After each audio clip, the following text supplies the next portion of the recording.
In this show, a moving story, a mouthful of authentic English. We use real stories to teach you to understand, learn, and speak. Let's get straight to the point. The lights were warm and dim, and the sound of pots and bowls colliding came from the kitchen. Mom sat at the dining table, gently turning the ball of yarn in her hand, knitting a red sweater stitch by stitch. Her eyebrows and eyes are focused, and her expression is soft. Do you like this red? I think you are very energetic when you wear it. The other students are wearing hoodies. Will the sweater be a bit old-fashioned? Not everyone needs to be the same as others. You are special. Mom flipped the yarn with her fingers, and the silhouette of the light reflected. On her face was soft and focused. 8-year-old Emily squatted in the corner, doodling cartoon characters with coloured pens, and looked at her mother from time to time. Emily curled her lips, but her eyes fell on her mother's fingers, delicately and slowly through the pinholes. The mother sat on a low stool by the window, her fingers moving slowly, knitting a red sweater. It was snowing lightly outside the window, and the streets were dark. My hands are not numb yet, so I'll knit for a while. Your fingers are bleeding. It's okay. These needles and threads can accompany you in the future. The details are warm and moving. She bit off the thread with her mouth and gently smoothed the newly woven cuffs. The needle pierced the mother's skin, and small blood stains oozed out. The snow has not yet melted, and the wind blows into the porch. The mother stood at the door, holding a red sweater in her hand. Put on your sweater. It's very windy outside. It's too ugly to be laughed to death by my classmates. Let them laugh if they laugh. They can keep warm even if they are ugly. Emily reluctantly took the sweater and walked out the door. Mom stood behind the glass door and waved to Emily. The small white flowers on the cuffs of the sweater shimmer slightly in the sunday. The shade of the sweater stands out in the snow. University dormitory, night. Emily moved her bags and turned out the red sweater. It lay crumpled at the bottom of the box, covered by new clothing. That sweater, never wore it again. New clothes, new dreams, hide it in the depths of memories. The phone screen popped up with a text message from his mother. It's cooled down recently. Remember to put on clothes. Emily paused as she brushed her sweater and stuffed it back into the bottom of the box. A message from my mother popped up on the mobile phone screen. It's been cold lately. You need to add clothes.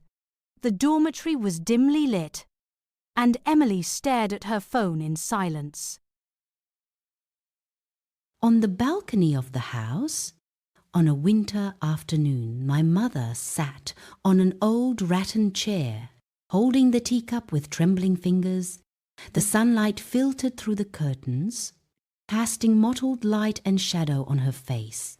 Emily stood aside, watching her hands, once dexterous, now tired. You're back. Is it windy and cold? Not cold. I wore a jacket and it was warm. Mom tried to pick up the teacup, but lost some of it due to trembling hands. See those tiny needle wounds? Faded but still clear. Mom looked out the window, her eyes dejected. Emily gently held her hand, the temperature blending. Mother's bedroom. Night, Mother lies quietly in bed, breathing slowly and shallowly. On the table were her reading glasses and folded red sweater. Emily sat on the edge of the bed and shook her hand gently. Mom's eyes were weak, but she still looked at Emily intently. You were so naughty when you were a child. I was ignorant at the time. I'm sorry. If you understand, it's not too late. She gently shook Emily's hand and closed her eyes. The wind outside the window gently blew the curtains. Emily looked down and found the red sweater neatly stacked at the end of the bed, and the white flowers were still as clear as ever.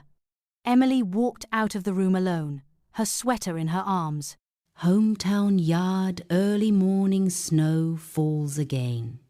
Emily stood in the yard in a red sweater, exhaling white mist and her eyes shining. Now the sweater knitted by my mother only has its temperature. Stitch by stitch still continues on, Emily. Emily put it on. It's like being hugged by my mother again. The texture details of the sweater are clearly visible, and the white flower embroidery threads shimmer slightly in the light. The yard was covered with light snow, and I stood quietly in it.